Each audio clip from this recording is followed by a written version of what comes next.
Hey everybody, it's Mike with Games Play Badly, and I am here with Avie with Double Exposure, and they are running something very interesting inside. Why don't you tell me more about that? We're running the First Exposure Playtest Hall, where we have almost 150 designers who are playtesting their games with GenCon attendees. Okay.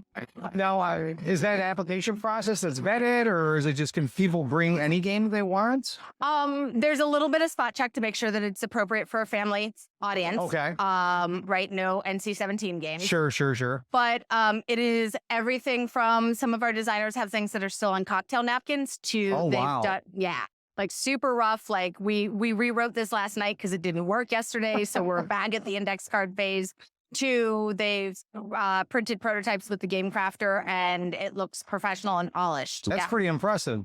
Now, I would imagine it's much larger now than it used to be. Yes. So how many games do you have inside right now? So it's 150 designers. I would say we've probably got about 175 games, different titles that are being tested. Wow. Yeah. Have you any favorites this year?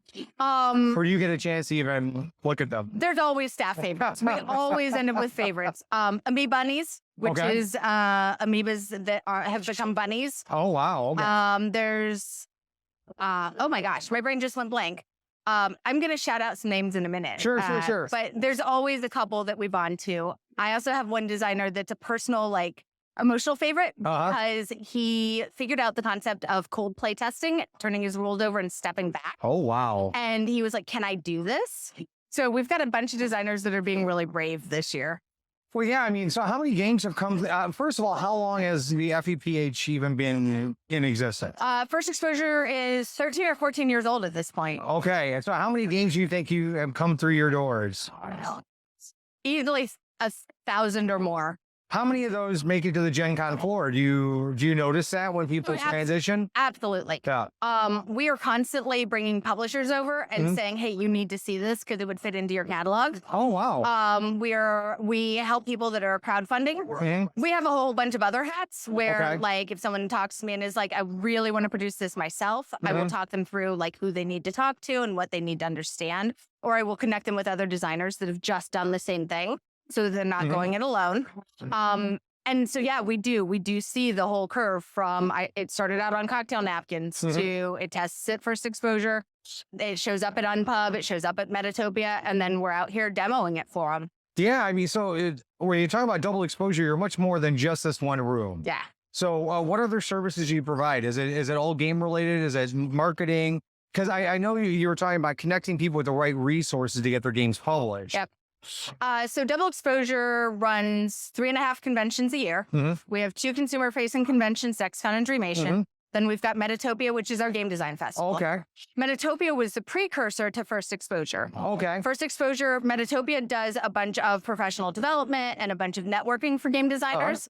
And then First Exposure is just the play testing. Okay. And then out of First Exposure, we got a sense for what publishers need on a national level. And we run Envoy, which is street teams and a board game marketing consultancy. Holy smokes. Yeah. I just opened up a whole can of worms here. You did. You do so much more than what I originally thought. Because one of the things that I like and what this channel is dedicated to is talking to game designers and figuring out how they do what they do and why they do it. And so knowing that there are resources out there for indie folks to be able to find and connect with potential publishers and things like that is very impressive. But you do so much more than that. So it's so much, because it's a lot of fun, actually. What I will say is that my Envoy publishers pay for my time, and any indie publisher that wants to pick my brain can have an hour of my time to be like, okay, here's where I am. Where should I be going next? Where should I be testing? What should I be doing? And so anyone who finds us on social media, I will give them an hour to talk about what they're working on and help them figure out who they need to know next. Sure. Yeah, those are all really important pieces. When it comes down to game design and game development, a lot of people don't know what to do with it. I mean, it's a fantasy gig. I would not have any idea. We just played a game last night that was so creative. I'm like, how do they even figure this stuff out? Right. But at least once a year I go, how did you get here? Right. It's brilliant, but I cannot figure out how you got those pieces to connect. Absolutely. Yeah. I mean, and especially when you read the rules properly. Yeah. That really does help play the game, doesn't it? Yes. Yes. Well, I appreciate you sitting down with me or standing up with me and talking to me about what you're doing here. It was an absolute pleasure, and I wish you the best at the convention. Thank you so much. Thank you. All right, so.